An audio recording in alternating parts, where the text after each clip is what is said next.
Hello everyone, my name is Iti. So today in this class we are going to discuss class 12th mathematics paper of last year. So देखते हैं हमारा last year question paper class 12th का है। तो ये जो question है इसका कोड है क्वेश्चन पेपर का 6511। ठीक है, चलिए स्टार्ट करते हैं पहले क्वेश्चन से। हम लोग पहला क्वेश्चन एक स्क्वायर मैट्रिक्स दे रखा है और इसका इक्वेशन क्या है, a square minus 3a plus i equal to 0 दे रखा है। और हमें क्या फाइंड करना है, एक्स प्लस वाई की वैल्यू फाइंड करनी है। ए इनवर्स की वैल्यू हमें दे रखी है एक्स ए प्लस वाई आई। तो अगर आप इस तरह के क्वेश्चंस में देखेंगे तो अगर हमें ए इनवर्स की वैल्यू पता चल जाए तो हम इसे कंपेयर करके एक्स और वाई की वैल्यू फाइंड कर सकते हैं। तो हम क्या करेंगे, इस कंप्लीट इक्वेशन में ए इनवर्स से मल्टीप्लाई कर देंगे। तो जैसे हम इसे ए इनवर्स से मल्टीप्लीकेशन करते हैं तो ये क्या बन जाएगा, A inverse into A square minus 3a into A inverse plus I A inverse and equal to 0। आप देख सकते हैं A inverse into A square क्या होगा, यहाँ पे सिर्फ ए रह जाएगा, यहाँ पे 3a ए इनवर्स है तो ये आई रह जाएगा, ए इंटू ए इनवर्स 3i हो जाएगा plus I A inverse only A inverse होगा विच इज इक्वल टू 0। अगर आप देख सकते हैं ए इनवर्स की वैल्यू हमें चाहिए, तो हम यहाँ पे A inverse equals to A minus A plus 3i लिख सकते हैं इसको। अब हम कंपेयर करेंगे गिवन इक्वेशन को इस इक्वेशन से जो हमने ऑब्टेन्ड की है। So what is the here, after comparing we will get x की वैल्यू 1 आ जाती है and y equals to 3। Okay, not only 1, it is -1, right. x equals to -1 मिलता है हमें because here the coefficient of a is -1 and here the coefficient of x is a is x, so x equal to -1 होगा and यहाँ पे y का coefficient y है, i का coefficient y है, यहाँ पे i का कोफिशिएंट 3 है। So now what we need to find here x plus y।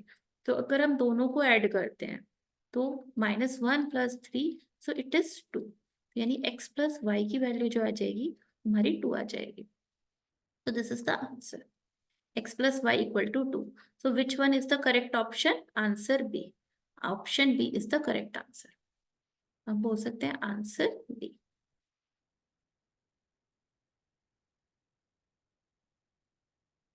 तो B is the correct option. Second question को देखते हैं हम लोग। सेकेंड क्वेश्चन हमारा क्या है, mod A equals to 2 where A is the 2 by 2 matrix. Then determinate A की वैल्यू 2 दे रखी है एंड हमें determinate of 4A inverse find करना है। तो देखिए कैसे करेंगे। तो सबसे पहले हम क्या करते हैं, इस क्वेश्चन सेकंड का सॉल्यूशन है। देखिए हमें पता है प्रॉपर्टी क्या होती है, के ए का जो डिटर्मिनेट होता है वो k raise to the power n determinant a होता है, ये हमारा फॉर्मूला होता है, right. It is the property of matrix. तो के डिटर्मिनेट ए का के ए का जो डिटर्मिनेट है वो के की पावर एन डिटर्मिनेट ए की इक्विवेलेंट होता है। यहाँ पे एन क्या है, ऑर्डर ऑफ मैट्रिक्स, ठीक है, ये मैट्रिक्स का ऑर्डर है।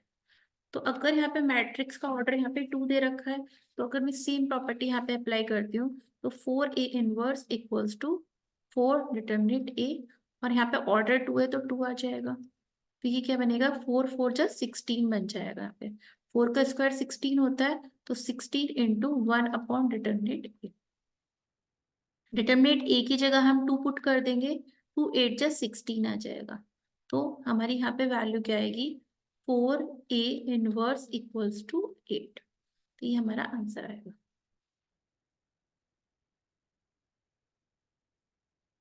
एट हो जाएगी, ठीक है। तो यहाँ पे कौन सा ऑप्शन करेक्ट होगा, सी इज द करेक्ट ऑप्शन। अब हम क्वेश्चन थर्ड पे चलते हैं। सो क्वेश्चन थर्ड हमें क्या दे रखा है,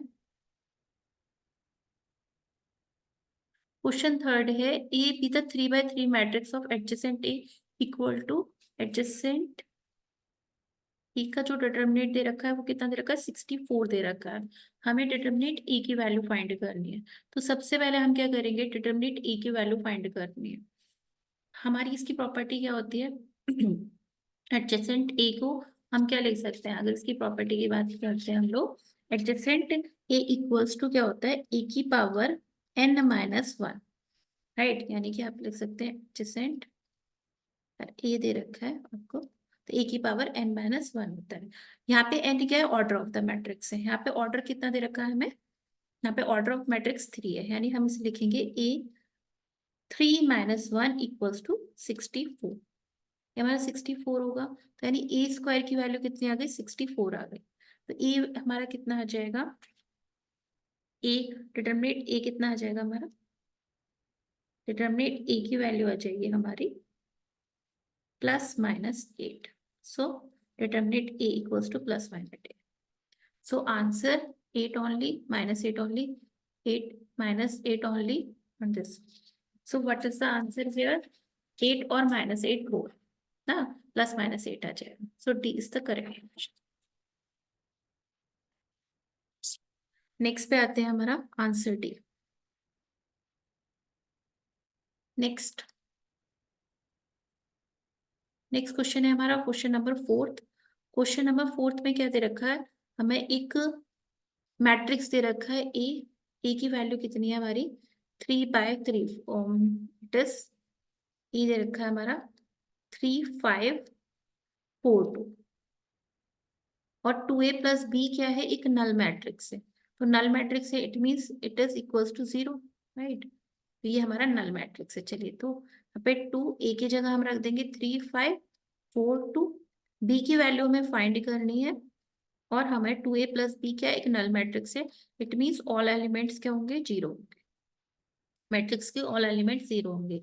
अगर हम इसे सॉल्व करते हैं तो हमें क्या मिलने वाला है, जो हमें b की वैल्यू मिलेगी वो क्या मिलेगी, 0 0 0 0, और यहाँ पे -6 8 10 एंड 4।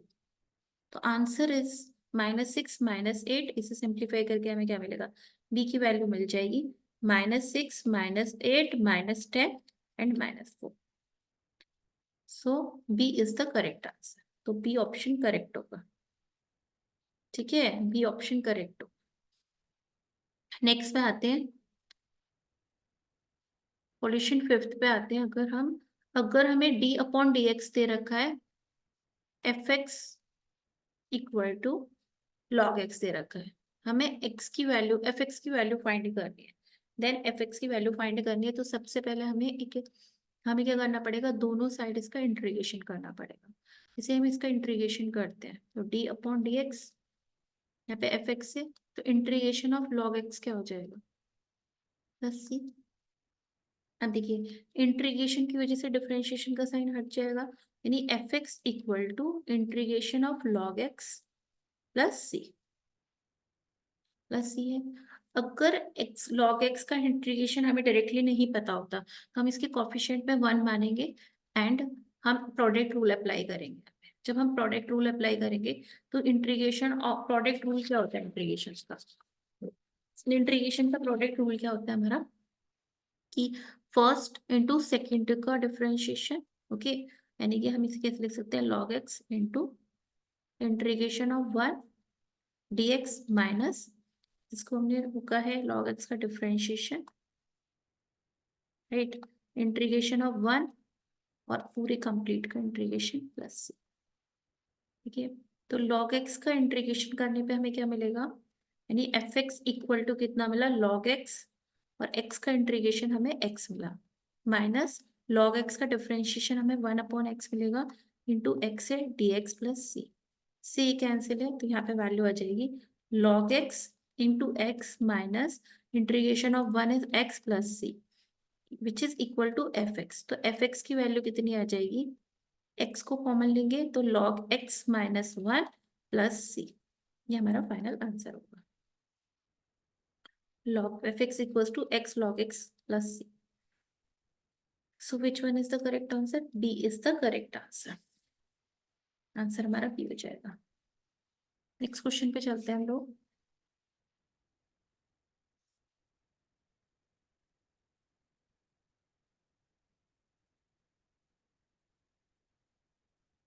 ओके, सो यहाँ पे देखिए क्वेश्चन नंबर 7 पे आते हैं हम लोग। ओके, 5th क्वेश्चन और होना चाहिए था, 5th के बाद क्वेश्चन नंबर 6 होना चाहिए था। आई थिंक क्वेश्चन नंबर 6, कोई बात नहीं, हम बाद में डिस्कस करेंगे। तो अभी क्वेश्चन नंबर 7 को देखते हैं एक बार। क्वेश्चन नंबर 7 देखिए क्या है यहाँ पे हमारा, the the sum of the order and degree of the differential equation हमें बताना है। तो ऑर्डर क्या होता है हमारा, है ना, ऑर्डर हमारा क्या होता है, जो भी हाईएस्ट डेरिवेटिव टर्म होती है वो ऑर्डर होता है। तो यहाँ पे ऑर्डर कितना होगा, 2 होगा।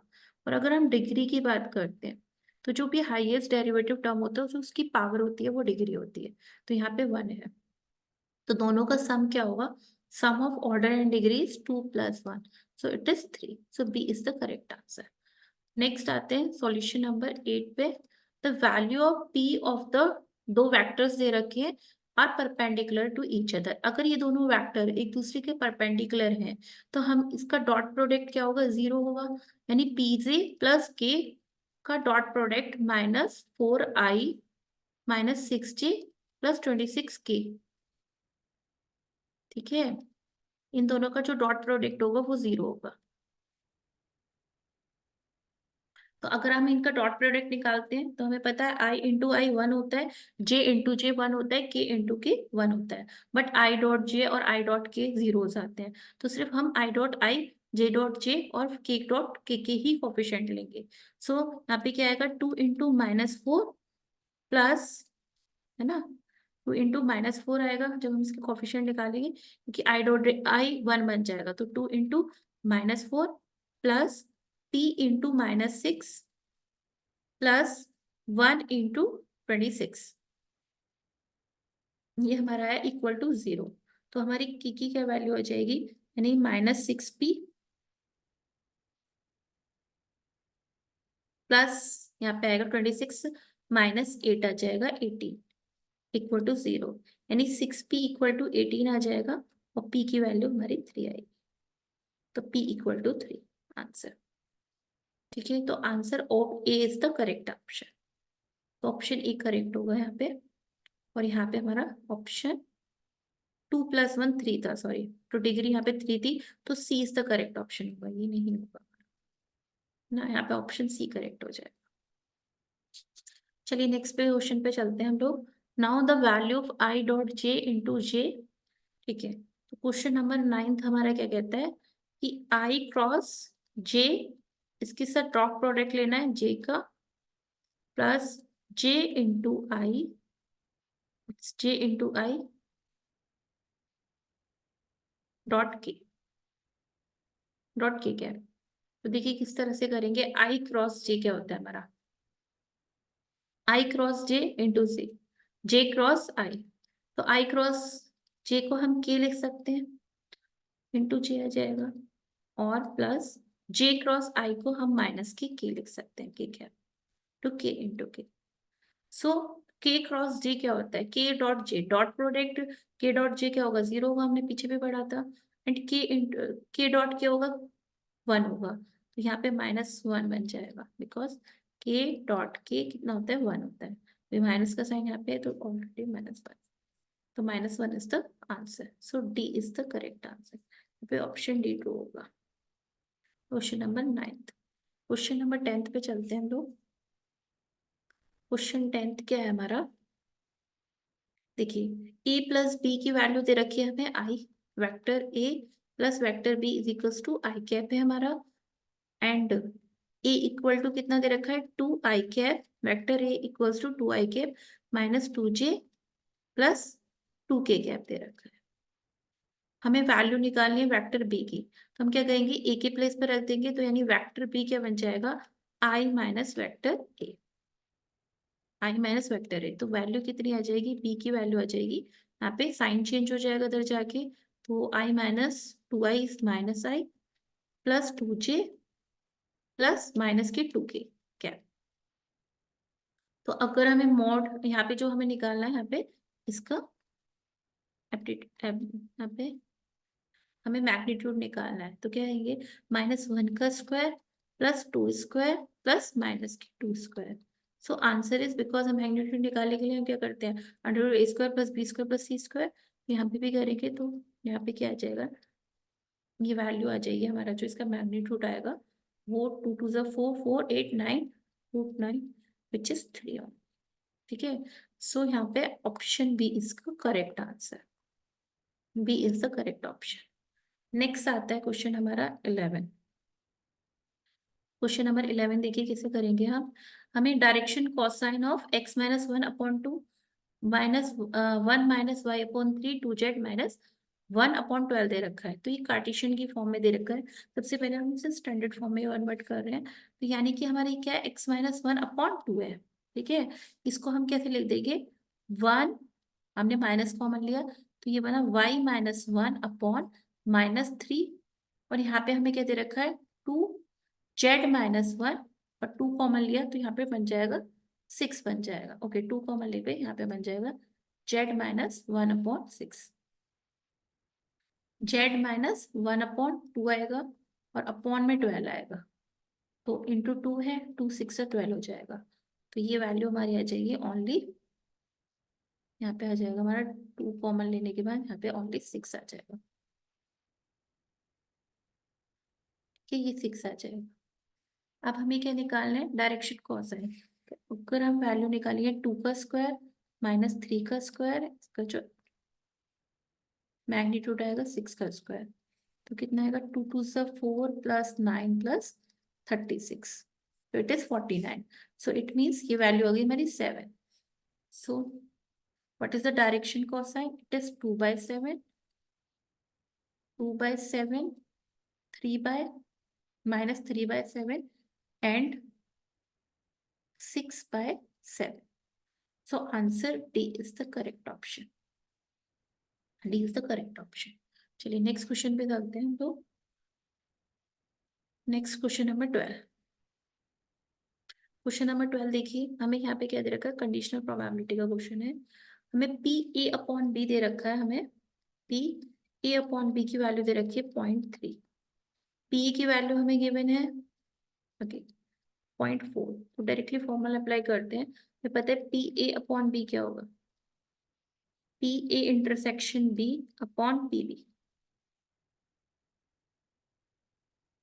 तो ए अपॉन बी की वैल्यू हमें गिवन है which is 0.3, A intersection B की वैल्यू हम यहाँ से फाइंड कर सकते हैं, एंड पी बी की वैल्यू हमें कितनी देर गिवन है 0.8। तो पी ए इंटरसेक्शन बी की वैल्यू आ जाएगी हमारी 0.3 इंटू 0.8। नाउ हमें फाइंड क्या करना है, P B upon A find करना है। तो P B upon A find करना है तो हम क्या करेंगे, P B upon A equals to क्या आएगा, पी बी इंटरसेक्शन ए और ए इंटरसेक्शन बी दोनों एक ही बात होती है, पी ए इंटरसेक्शन बी और बी इंटरसेक्शन ए एक ही बात है। तो ए इंटरसेक्शन बी कर दिया हमने अपॉन यहाँ पे पी ए। हमें फाइंड क्या करना है, यहाँ पे P B upon A find करना है। तो पी ए इंटरसेक्शन बी की वैल्यू कितनी है, हमने यहाँ पे फाइंड करी थी विच इज 0.3 इंटू 0.8 है।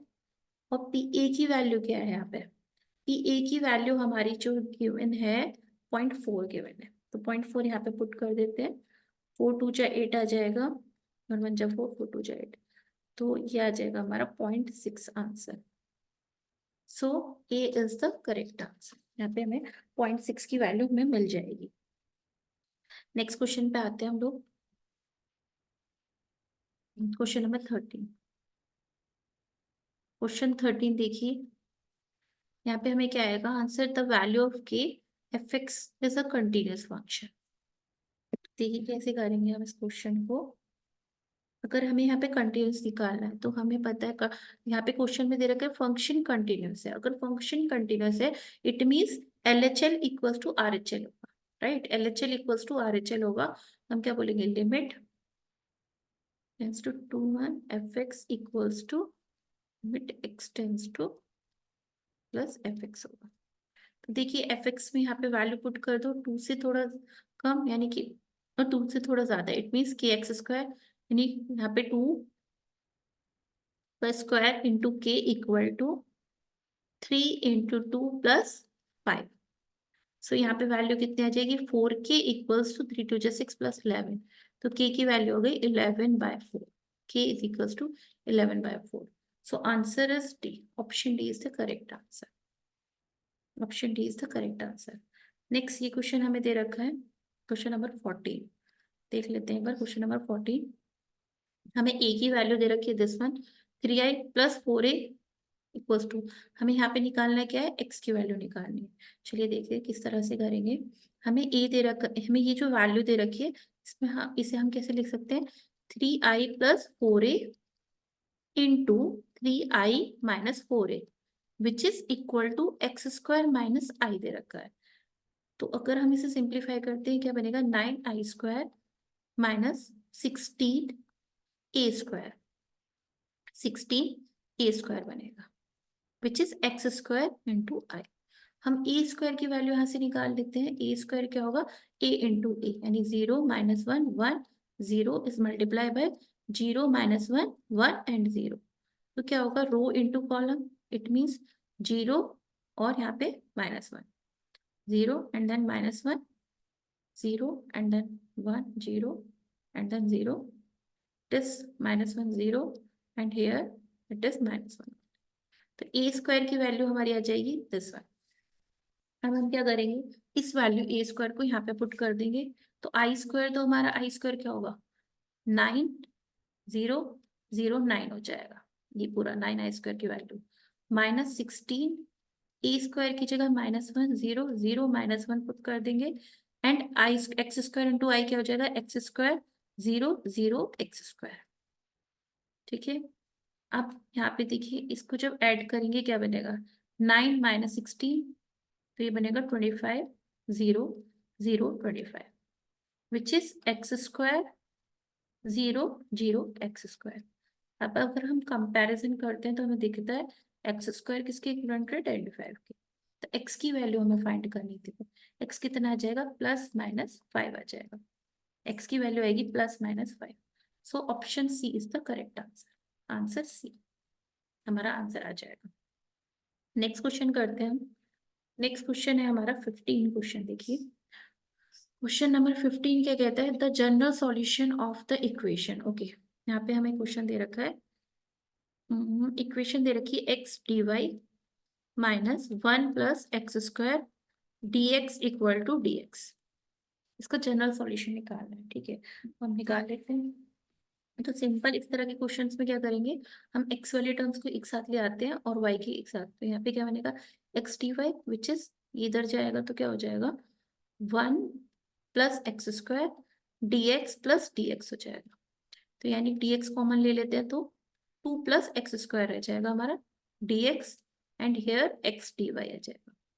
अब x वाली टर्म x dy है, यहाँ पे dx इधर है, तो dy इक्वल्स टू, हम इसे x को ले जाएंगे तो 2/x + x dx आ जाएगा, है ना। x को हम डिनोमिनेटर में ले गए तो 2/x + x dx आ गया। अब हमें पता है अगर हम दोनों साइड इंटीग्रेशन करते हैं, इंटीग्रेशन बोथ साइड, तो dy equals to integration of 2/x dx plus integration of x dx plus, तो हमें वैल्यू क्या मिलेगी, इंटीग्रेशन ऑफ dy क्या होता है, y होता है, और इंटीग्रेशन ऑफ 2/x क्या आ जाएगा, इंटीग्रेशन ऑफ 1/x क्या होता है, log x होता है, तो यहाँ पे log x आ जाएगा, plus x²/2 plus c plus c। तो हमारा आंसर क्या आएगा, y = 2 log x + x²/2 plus c। So d is the correct answer, option D is the correct. Now question number 16 पे चलते हैं हम लोग। एक हमें इक्वेशन दे रखी है fx equal to a into x minus cos x, ठीक है, is strictly decreasing in r। ठीक है, क्वेश्चन में मेंशन किया हुआ है स्ट्रिक्टली डिक्रीजिंग है, हमें e की वैल्यू बतानी क्या होगी।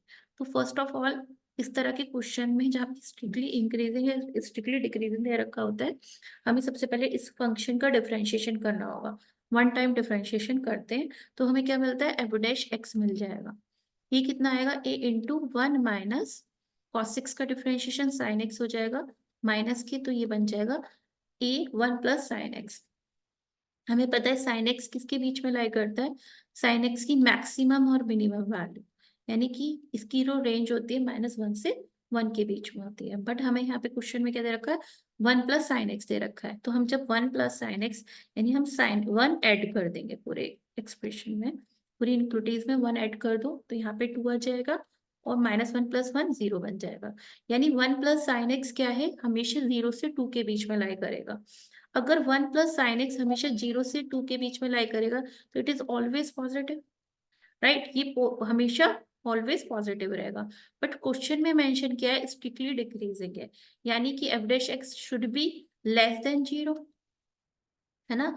एफ डैश एक्स एक निगेटिव नंबर होना चाहिए। ये निगेटिव कब पॉसिबल है, जब ए की वैल्यू हमेशा निगेटिव हो, यानी कि ए जो है हमेशा, because negative into positive gives negative, तो ए को हमेशा निगेटिव होना पड़ेगा। तो ए की वैल्यू क्या होगी, माइनस इनफाइनाइट से 0। So which one is the correct option, option C is the correct answer, option C is the correct answer. So this is the answer. Now the next question is question number 17. So what is the question number 17? Here the corner point of feasible reason in the graphical representation of linear programming problem are this one and this one. If z equals to the, find the objective function then. तो देखिए सबसे पहले हम इसके लिए क्या करेंगे, corner point table बना देते हैं, ठीक है। ये हमने बना दिया, यहाँ पे ड्रॉ कर देते हैं। तो हमें यहाँ पे क्या दे रखा है, फर्स्ट हमें दे रखा है कि जो वैल्यूज हैं, ठीक है, पहली वैल्यू हमें क्या दे रखी है, जो पॉइंट दे रखे हैं 272 दे रखा है, 272। सेकेंड पॉइंट दे रखा है हमें 1540 दे रखा है, एंड थर्ड पॉइंट दे रखा है 4015 दे रखा है। जेड की वैल्यू क्या दे रखी है हमें, Z equals to 18x + 9y।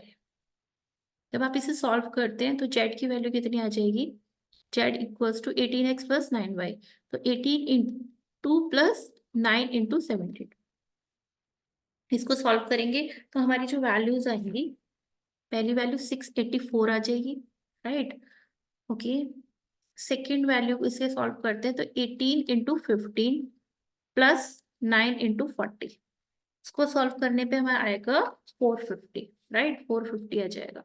And जो थर्ड वैल्यू है वो 18 इंटू 40 है, प्लस इट इज 9 इंटू 15। जब हम इसको सॉल्व करते हैं, इनको मल्टीप्लाई करके ऐड करते हैं, then we will get 855, right. So आप यहाँ पे देख सकते हैं, सो सबसे बड़ी वैल्यू, मैक्सिमम वैल्यू क्या है, 855 है, और मिनिमम वैल्यू क्या है, 450 है। तो 450 जो आ रहा है वो किस पॉइंट पे आ रहा है, 1540 पे, विच इज मिनिमम वैल्यू, ठीक है, मिनिमम है। तो हम क्या बोलेंगे, मिनिमम हमें मिल रहा है 440 पे, सॉरी 1540 पे, है ना। It is 15, okay, it is 1520 था, यहाँ पे 1520 था, यहाँ पे 20 लेंगे, तो 15 और यहाँ पे भी 20 लेंगे, तो 1520 पे सिंप्लीफिकेशन बाद 450 आएगा, जो कि मिनिमम वैल्यू है। तो 1520 यहाँ पे मिल रहा है, और मिनिमम वैल्यू 1520 पे मिल रहा है, और मैक्सिमम किस पे मिल रहा है, 4015 पे। तो c is the correct answer, नहीं ये होगा, तो c, option C is the correct answer. चलिए नेक्स्ट क्वेश्चन पे आते हैं। Here the number of corner point of feasible region determined by the constraint this one। तो हमें कॉर्नर पॉइंट फाइंड करने हैं, तो हमें क्या करना पड़ेगा, सबसे पहले इसका ग्राफ ड्रॉ करना पड़ेगा। देखिए कैसे ग्राफ ड्रॉ करेंगे, सिंपली यहाँ पे मैं एक रफ फिगर ड्रॉ कर रही हूँ, ठीक है। तो यहाँ पे एक रफ फिगर ड्रॉ कर लेते हैं। तो देखिए कैसे ड्रॉ करना है हमें, यहाँ पे ये एक्स एक्सिस है, ये वाई एक्सिस है।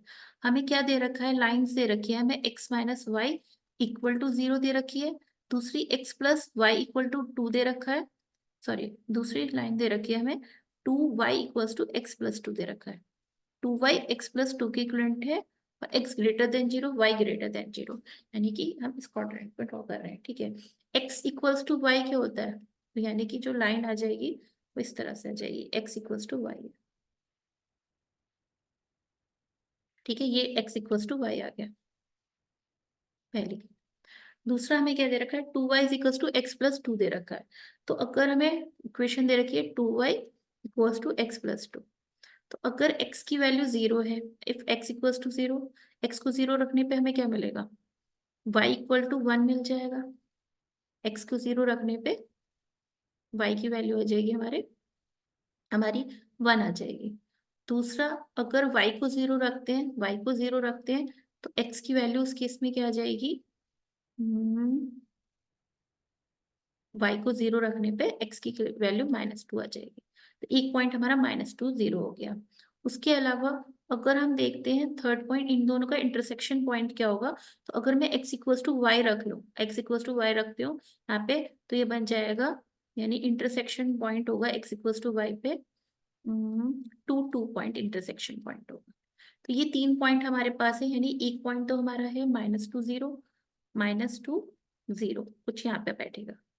दूसरा पॉइंट हमारा बैठता है -2 0, दूसरा 1 के 0 1 है, x की वैल्यू 0 तो 1 है, कुछ यहाँ पे इंटरसेक्शन, और थर्ड पॉइंट हमारा 2 आता है, तो यहाँ पे 1 2। तो हम इस तरह से एक लाइन को ड्रॉ कर देंगे, ठीक है, जो इसको इंटरसेक्ट करेगी। तो ये लाइन हमारी कुछ इस तरह से होती हुई चली जाएगी, ठीक है। तो ये हमारा पॉइंट क्या है, ये पॉइंट है हमारा -2 2, ओके। ये पॉइंट है हमारा -2 0, ओके। एंड ये वाला पॉइंट जो रहेगा वो हमारा x की वैल्यू 0 पे, y की वैल्यू 1 आ जाएगी, ये पॉइंट रहेगा। सो यहाँ पे डिटरमाइन द कंस्ट्रेंट, तो x फार अवे फ्रॉम, तो यहाँ पे कितने कॉर्नर पॉइंट आएंगे, 1, ठीक है, सॉरी ये नहीं आएगा हमारा ग्राफ, सिर्फ जो आएगा वो इतना आएगा, क्योंकि हमें x greater than y greater than भी लेना है, तो हमारा सिर्फ ये वाला ग्राफ है, ठीक है, ये वाला। तो यहाँ पे कितने कॉर्नर पॉइंट होंगे, 1 2 and 3, so B is the correct answer. चलिए थोड़ा सा आगे चलते हैं हम लोग नेक्स्ट क्वेश्चन पे। ये assertion A and reason R are true and reason R is the correct explanation of assertion A। तो हमें ये देखना है, तो फर्स्ट क्वेश्चन देखिए, क्वेश्चन में 19th में क्या दे रखा है, सॉल्यूशन देख लेते हैं इसका। Range of the function where this one, okay, π/2 हमें ये बताना है इस फंक्शन की रेंज यही है क्या। तो देखिए फंक्शन क्या दे रखा है, f(x) equals to 2 sine inverse x है प्लस 3π/2 है। तो हमें पता है साइन इनवर्स x की रेंज क्या होती है, साइन इनवर्स एक की रेंज होती है -π/2 से π/2 के बीच में। अगर हम इसमें 2 से मल्टीप्लीकेशन कर देंगे तो ये बन जाएगा -π से π के बीच में, ठीक है। तो अगर हमें निकालना है 2 साइन इनवर्स x प्लस 3π/2, तो हम क्या करेंगे, यहाँ पे जो -π और पाई दे रखा है उसमें ऐड कर देंगे 3π/2, तो ये कितना बन जाएगा, -π प्लस 3π/2 और पाई प्लस 3π/2, तो ये कितना आ जाएगा, ये आ जाएगा π/2 एंड दिस इज 3 2 5 5π/2, तो यस, तो फर्स्ट इज करेक्ट, तो yes assertion is true, right. अब रीजन देखते हैं, the range of principal value of sine inverse x is 0π, no, ये 0π हमारा साइन इनवर्स x का रेंज नहीं होता, इसका रेंज क्या होता है, -π/2 से π/2 होता है, तो यानी कि रीजन इसका फॉल्स दे रखा है, ठीक है, रीजन इज फॉल्स। तो which one is the correct answer, assertion is true but reason is false, so c is the correct option, ठीक है, तो सी हमारा करेक्ट ऑप्शन आ जाएगा। अब हम क्वेश्चन नंबर 20 पे चलते हैं। क्वेश्चन नंबर 20 हमें क्या दे रखा है, ओके, क्वेश्चन नंबर 20 देख लेते हैं हम। क्वेश्चन नंबर 20 में दे रखा है the equation of line passing through the point this one, so equation of line passing through the point x1 y1 z1 is given by reason this one. तो यहाँ पे रीजन बिल्कुल सही दे रखा है, दो लाइन से पास होने वाली इक्वेशन की जो दो पॉइंट से पास होने वाली लाइन का इक्वेशन यही होता है, x minus x1 x2 minus x1, तो रीजन तो करेक्ट है। अब एक बार इक्वेशन और देख लेते हैं, तो अगर हमारा पॉइंट ए है 3 -1 3 एंड बी क्या दे रखा है हमें, दूसरा पॉइंट 1 2 3 दे रखा है, तो अगर हमारा x माइनस x1, तो x1 is 3 upon, okay, x1 x minus x1 x2 minus x1 हो गया, तो ठीक है, तो फर्स्ट आ गया हमारा x-3 x2 minus x1 is -2, ठीक है, तो यहीं पे गलत हो गया है। नेक्स्ट क्या होता है, y माइनस y2, तो y माइनस यहाँ पे y1 कितना है हमारा +1, यहाँ पे 2 + 1 3 बैठेगा, ठीक है, and 3, okay, and third is z-3, तो it is z-3 but 3 - 3 is 0, तो यहाँ पे हमारा गलत हो चुका है, ठीक है। सो असर्शन हमारा रीजन ट्रू है इस बार बट असर्शन रॉन्ग है, तो assertion is false but reason is true, so option D is the correct, तो यहाँ पे हमारा डी करेक्ट होगा और यहाँ पे हमारा सी करेक्ट होगा, ठीक है। क्वेश्चन नंबर 20, नेक्स्ट पे आते हैं हम लोग, 21 पे आते हैं।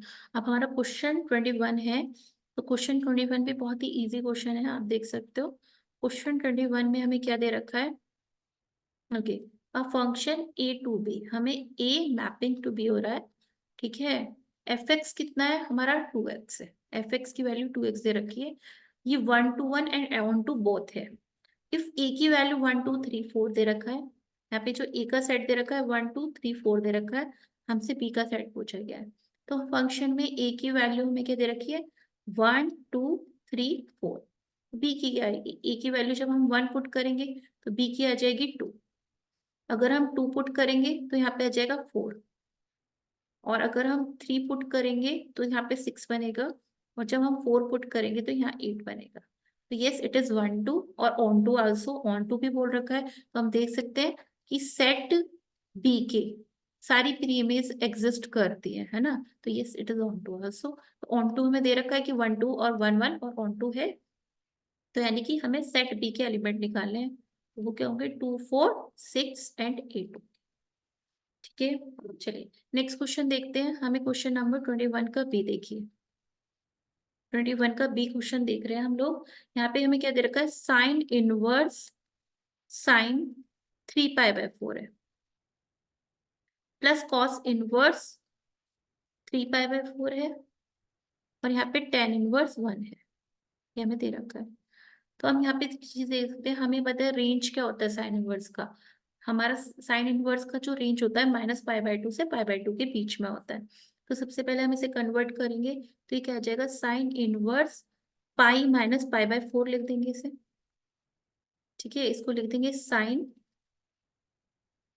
पाई माइनस π/4, ठीक है। Plus cos inverse 3 pi by 4 में कोई प्रॉब्लम नहीं है, because cos inverse it is cos 3 pi by 4, cos inverse cos 3 pi by 4।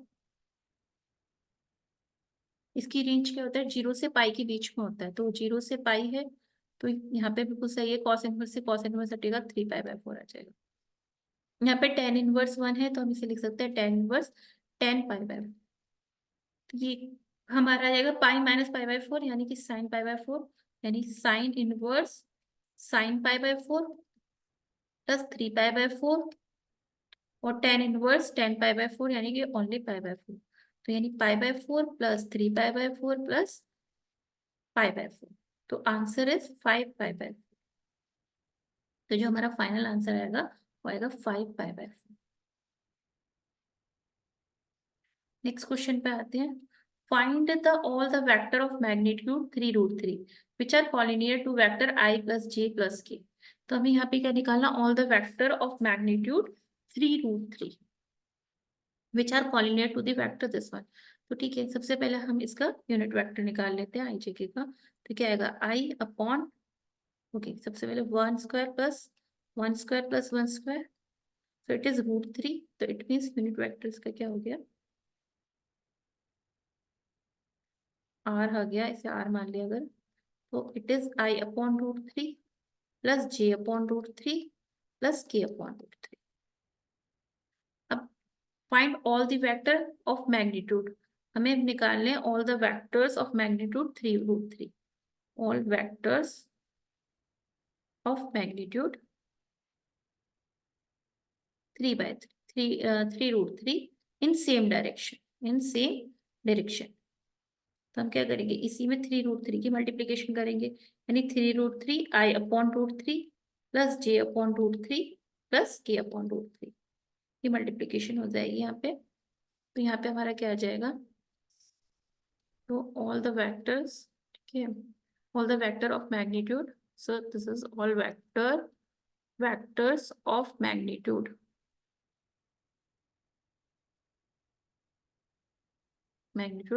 3√3 in same direction.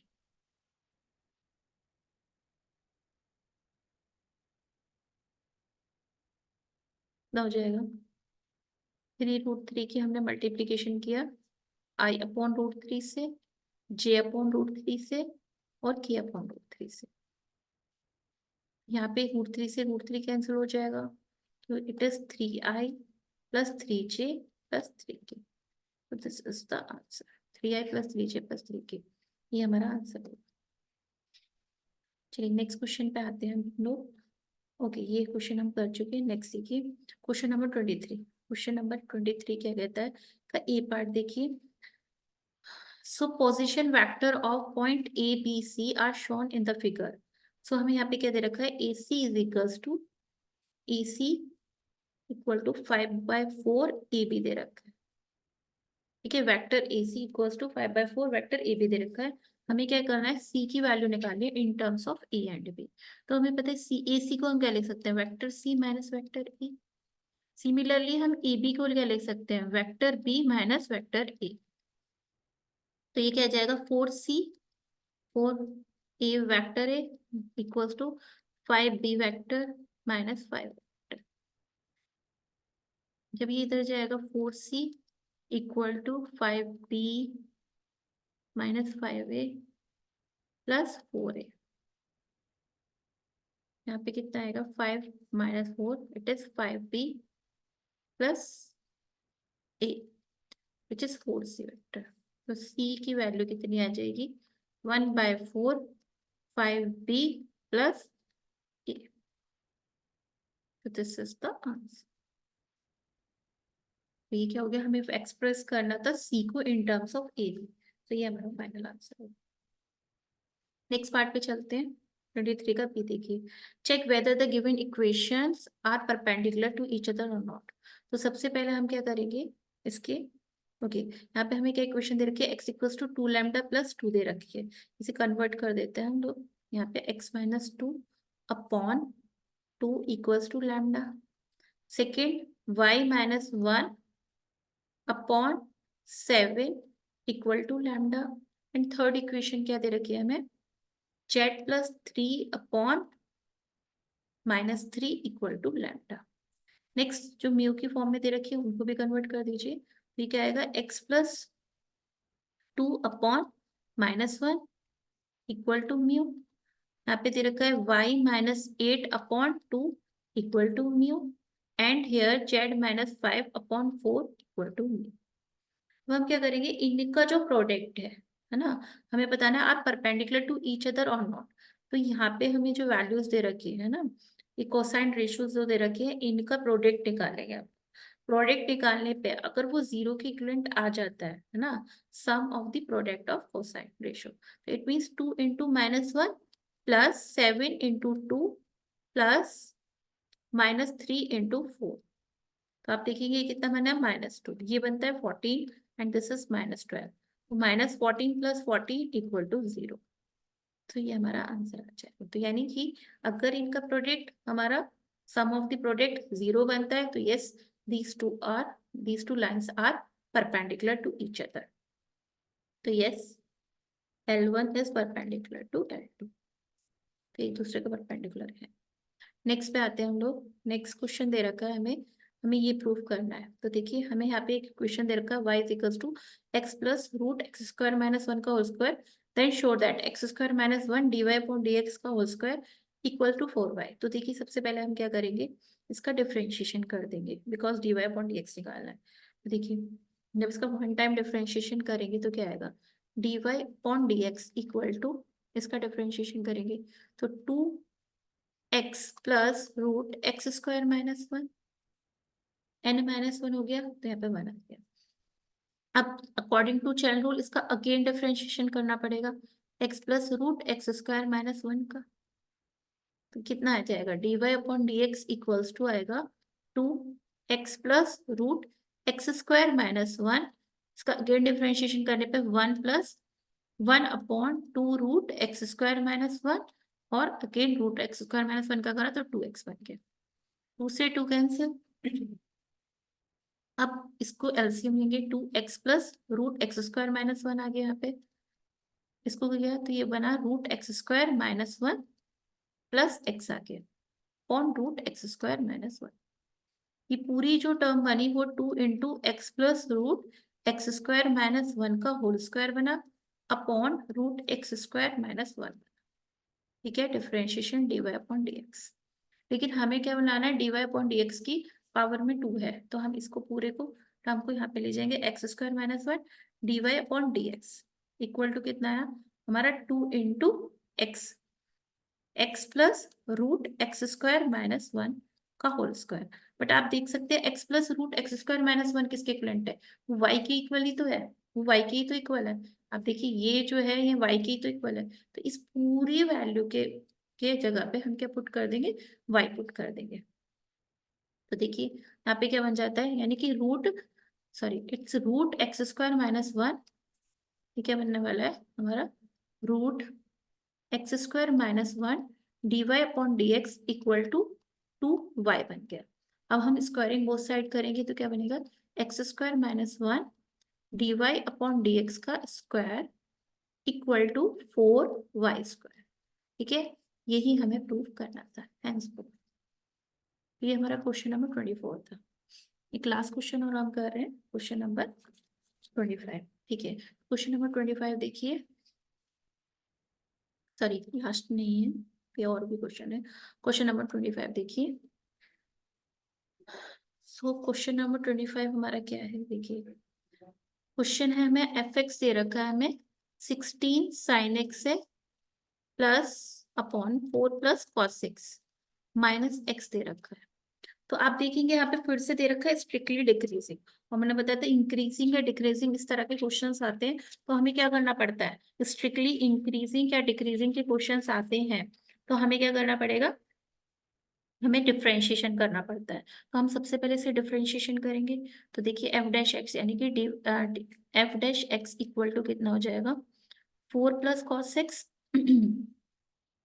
ठीक है 16 का डिफ्रेंशिएशन, ठीक है डिनोमिनेटर इंटू इसका न्यूमरेटर का डिफरेंशिएशन कर दिया तो ये cos x आया माइनस इस बार 16 sin x और इसका डिफरेंशिएशन कर दिया तो 4 0 होगा और cos x का कितना आ जाएगा हमारा minus sine upon 4 plus cos x का होल स्क्वायर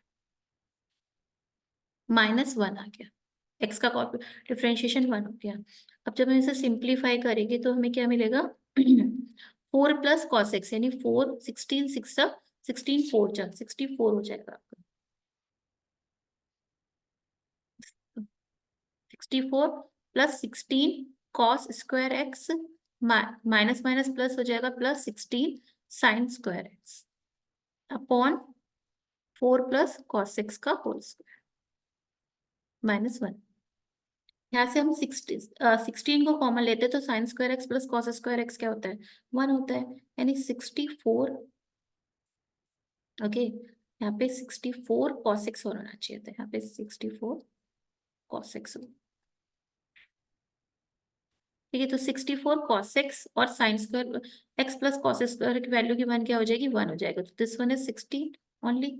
एंड यहाँ पे हमें क्या आ रहा है 4 प्लस कॉस एक्स का होल स्क्वायर मिल रहा है माइनस 1 मिल रहा है। अब जब हम इसका एलसीएम लेंगे तो हमें क्या मिलने वाला है 64 cos x प्लस 16 माइनस ये बन जाएगा a square plus b square plus 2ab यानी 8 cos x upon 4 plus cos x cos x का होल स्क्वायर, ये हो जाएगा हमारा 4 प्लस cos x का स्क्वायर, ठीक है। अब यहाँ से हम देख सकते हैं 16 से 16 कैंसिल हो जाएगा हमारा, ठीक है, ये रह जाता है 64 cos square x plus 8 cos x, यानी हमारी ये कितनी वैल्यू रह जाएगी हमारी, ये रहेगा 64 cos x minus cos square x, ठीक है माइनस 8 cos x।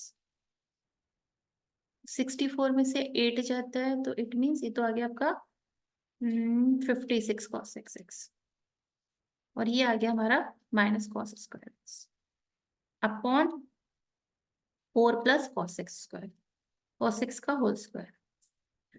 अब यहाँ से अगर हम cos x को कॉमन लेते हैं, cos x को अगर हम कॉमन लेते हैं तो क्या रह जाता है 56 minus cos x upon 4 plus cos x का होल स्क्वायर। अब यहाँ पे हम एक चीज देख सकते हैं कि ये टर्म हमेशा पॉजिटिव होने वाली है, और हमारा ये भी हमेशा पॉजिटिव ही होगा, क्योंकि cos x की -1 से 1 के बीच में वैल्यू लाई करती है, तो ये पूरी टर्म क्या होगी, हमेशा पॉजिटिव होगी।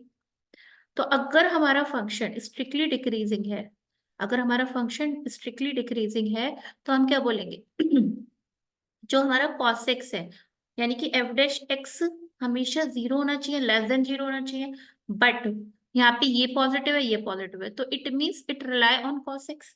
cos x अगर हमारा पॉजिटिव हो जाएगा, निगेटिव हो जाएगा, तभी f डैश x की वैल्यू 0 हो पाएगी, निगेटिव हो पाएगी, अदरवाइज ये पॉजिटिव होगी, क्योंकि f डैश x तभी निगेटिव हो सकता है जब cos x निगेटिव हो, क्योंकि हमारी ये वाले टर्म भी पॉजिटिव है और हमारी 4 + cos x का होल स्क्वायर भी पॉजिटिव है। तो it means cos x positive negative कौन सी क्वाड्रेंट में होता है, सेकंड क्वाड्रेंट में। So it means we can say that π/2 to pi, तो यहाँ पे हम क्या बोलेंगे, π/2 से पाई होगा। So this is the answer. Thank you very